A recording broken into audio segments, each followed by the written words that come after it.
JT is still hard at work in the kitchen preparing to bake a cake for his friend's birthday. Before JT puts the ingredients into the cake pan and in the oven, he wants to figure out the volume of his cake pan. He isn't sure which of his two cake pans he wants to use. One cake pan has a length of 5 units, a width of 3 units, and a height of 2 units. The other cake pan has a length of 4 units, a width of 2 units, and a height of 2 units. JT knows each cube with a side length of 1 unit is called a unit cube.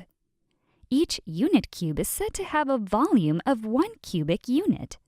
So JT draws both prisms with lines for each unit to better visualize the volume.